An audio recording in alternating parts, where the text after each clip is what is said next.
What's up, y'all? Welcome to the Let Black Girls Live podcast. I'm Cristyon Coates, and this is my co-host, Cheyenne Powell. This is our second episode, and we are calling it Where's the Justice?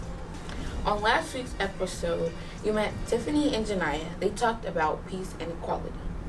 If you haven't checked it out yet, it's available on our Spotify and our YouTube page. On this week's episode, we're going to be focusing on fairness and justice. And again, we are your hosts, Cheyenne and Cristyon. So we're going to start with our check-in as we always do. So, Shy, how you checking in this morning? You know what? I'm checking in out of 5 today. Okay. Nay, how you checking in today? I'm checking in a 5 too, you All know. right, yay! So last year, as you know, we created a documentary based on lives lost due to police brutality. But we want to continue the conversation. So, Shy, how did you feel while you were watching the documentary? Well, when I first watched the documentary, it really hit home because it makes me fear for my life and also my aunts, sisters, and my niece's lives. And it's sad that we don't hear about these female stories and people just throw them under the bush and don't care, and it's really sad. But Nay, how do you feel since you created it and while you were watching it? Well, creating... What was that? It's okay, pick up. That's okay.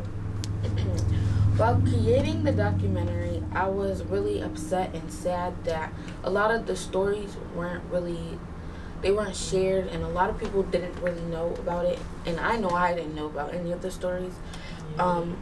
But while watching it, I was really, really proud that we were able to create this documentary to, spread awareness about all of these women and their stories and all these things that happened to them, and spread awareness that these things are real and they're actually happening to these black women of color.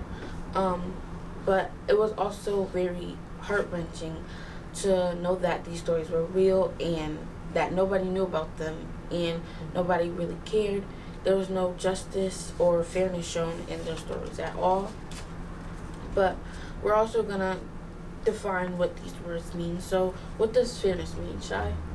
Well, the Google definition of fairness is the state condition or quality of being fair or free from bias, even-handedness. Okay, so that's the dictionary definition, but I want to know, what does fairness mean to you? What's your definition? Well, to me, fairness means equality, just treatment, no favoritism, and no discrimination. Right now, girls of color need fairness more now than ever because we are being discriminated against and stereotyped because of our hair, how we dress, and how we act. But fairness isn't our only word. So, Nay, what does justice mean? Well, one, I think fairness has a deeper meaning than I really thought. But the dictionary definition of justice is just behavior or treatment. But to me, justice is standing for what's right until it's done and you get justice. So we want to also ask, wait, can I redo that? Because that sounds stupid. Okay. The dictionary definition of justice is just behavior or treatment, but to me, justice means standing for what's right until it's done or you get justice. I also wanted to ask, have you ever faced injustice or failed to see fairness in a certain situation? Well, personally, I haven't, but sometimes I feel uncomfortable being around a group of white people because I feel like they're staring at me and just thinking rude stuff. They don't actually say it, but I just feel it because everyone, they have all eyes on you. So yeah, it's the weird looks and stuff. Right, it's I have a big nose, of a gorilla nose or something. Or just big ears or just something. I'm just walking around looking silly. And it's they're just looking at you. And I'm just okay. What's going on? Right. Yeah. But you never really know, if someone could really say something to you. But Nay, have you faced any injustices or failed to see fairness in a certain situation? I'm kind of with you. I mean, I don't see it as much now that I'm a little bit older, but when I was just a little bit younger, like in elementary school, I would notice that some of the white students or lighter students would make fun of me. Well, not just me, but darker students in general. And, when the lights turn off, oh, where's Cristyon? The how they are. So it will be that, or making fun of my hair, because, it's a different texture than theirs. And before, I never really thought too much about it. I thought, oh, these are just how they're going to act. This is how they joke. And I never really saw any teachers do anything about it. They usually would just, ignore it or just not say anything. But now that I'm older, I see that that's not really okay. That it wasn't really just a joke. It's really bullying. And if I could go back, I would have stuck up for myself more with the skills that Safeguard and FYER has taught me, self-advocacy and, sticking up not just for me, but my other students, my other peers who are of color too. But yeah, that's another way I would have, kind of said something. I would have probably told a teacher or my mom, or something else.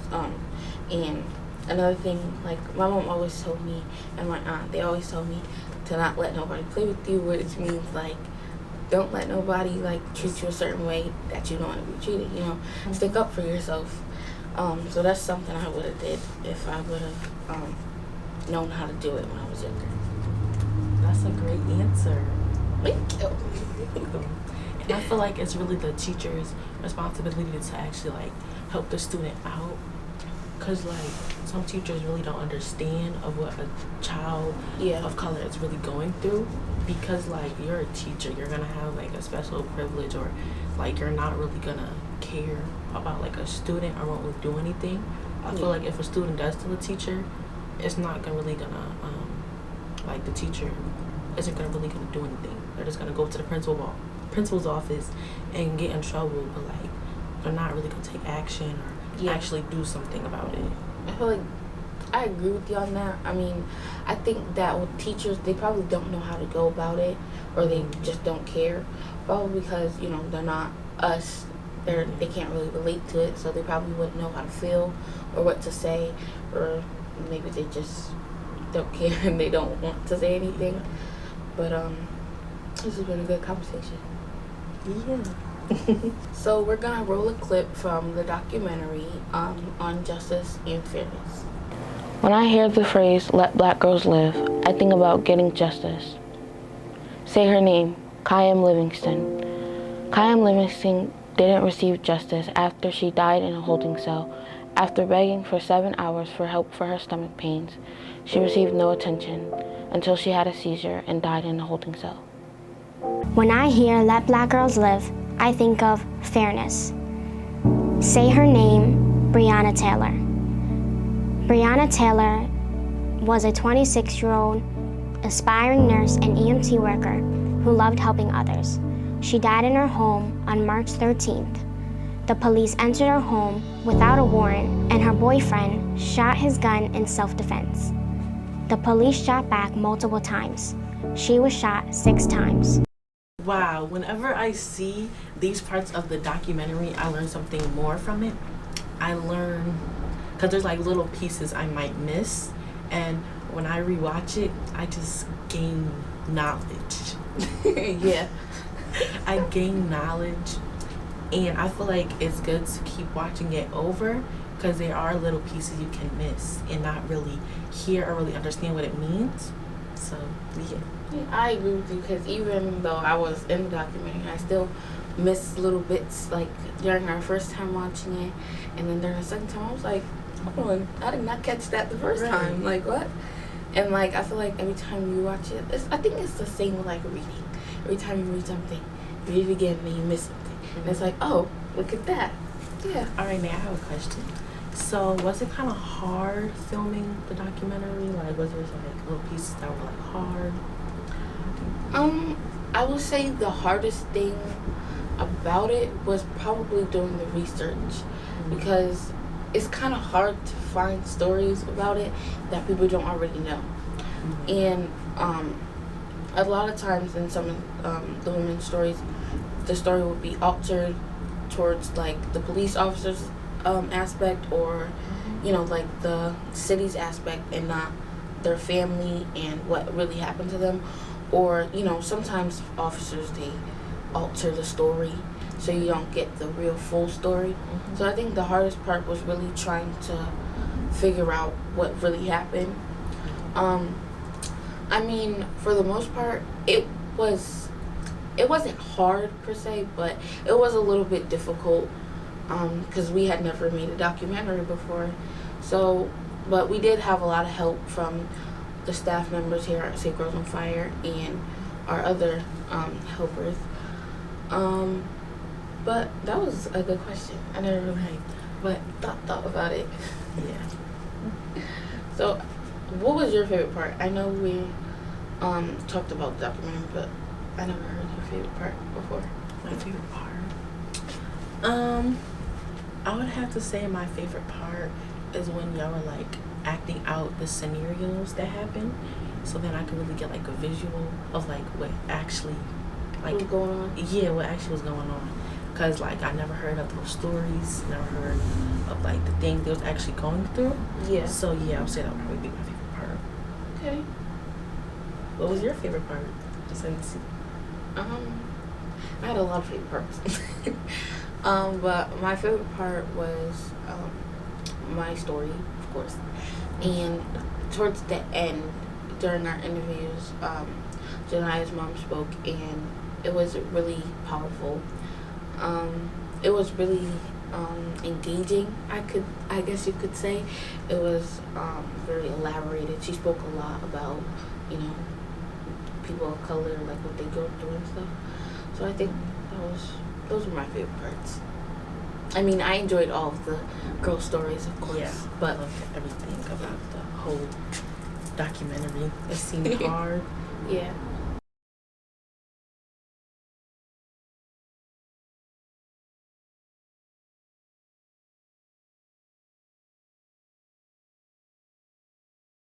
Hi, Shy. Thank you for having me, ladies. You're welcome. Hi, Sonia.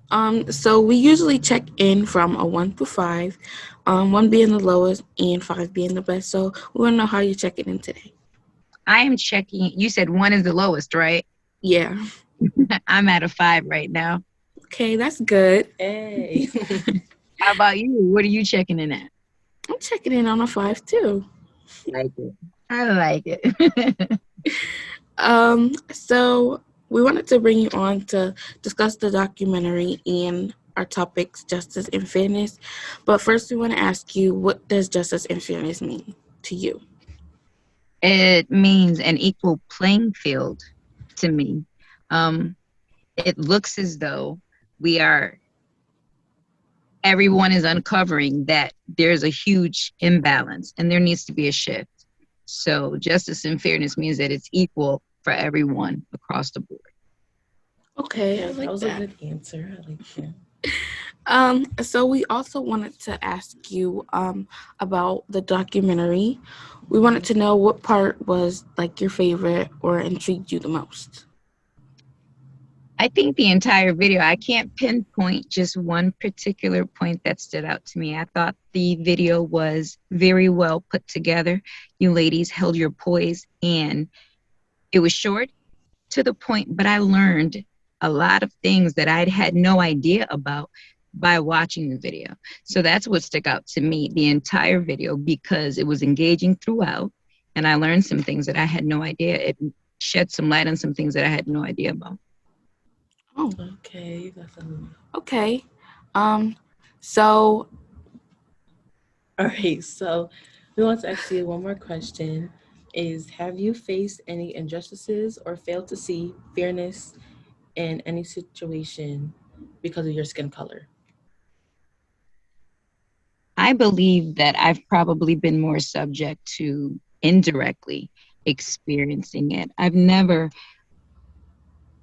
had to encounter anyone where I feel as though, but I've watched some situations unfold that you just knew that weren't right.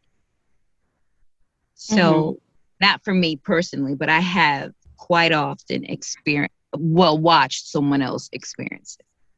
So what's some of like the injustices or not being fair situations that you feel Black or women of color may have experienced as a whole? Right off the top, women's health care. We are not treated as the same as another race, potentially, when you look statistically at healthcare. Jobs and fair pay. You can come in with more degrees, more hands-on experience, and still get paid nominally lower. So those are some of the immediate things that need to take change, shift, and I think we're headed in the right direction because the voices are getting louder and louder. So someone's gonna have to take a stand. Why not us? Yeah, I agree with you. Is that all? Yeah, that's pretty much it. Okay. I mean, that's at the forefront to me. And I think those are the building blocks because we build our families on being healthy. We build our families on our income. And if they can continue, if we are continuously kept in a box, nobody wins. So I just think that that's unfair. Although it's written that they should do it one way, it's the verbiage that they use in the laws when they write them to keep us at a distance. And so we're going to close that gap in. Yeah. So we also wanted to ask you, what advice do you have for girls of color who are experiencing injustice or unfairness? Don't feel like you're alone. Make sure that you reach out to someone that you trust. Just keep making sure that you make yourself aware of what's going on. Stay prepared. Read up, study up, do your research on anything so that when you enter into anything, you are entering fully equipped. But just make sure that you keep people around you that you feel confident enough to speak to if you are experiencing anything that just doesn't feel right. Are experiencing anything that just doesn't feel right. I like that. That's a good one. So we wanted to thank you so much for coming on with us and talking to us for a little bit. We really appreciate it. Yes, thank you for your time. Thank you for having me. I appreciate you guys. I think this thing is a great thing. I can't wait till my little girls are old enough to try to join your group there. I really like what you guys are doing. Thank you. Thank you guys for listening to our second episode, Where's the Justice? Make sure you guys check us out at letblackgirlslive.org. We also have our Instagram is letblackgirlslive and our YouTube is SGOF. You can listen to our podcast on Spotify and Anchor. You can also look at our YouTube channel to watch it. Make sure you guys check out our merch on our website. We have t-shirts and hoodies. Our platform is SGOF, which stands for Save Girls on Fire, a place where leaders are emerging.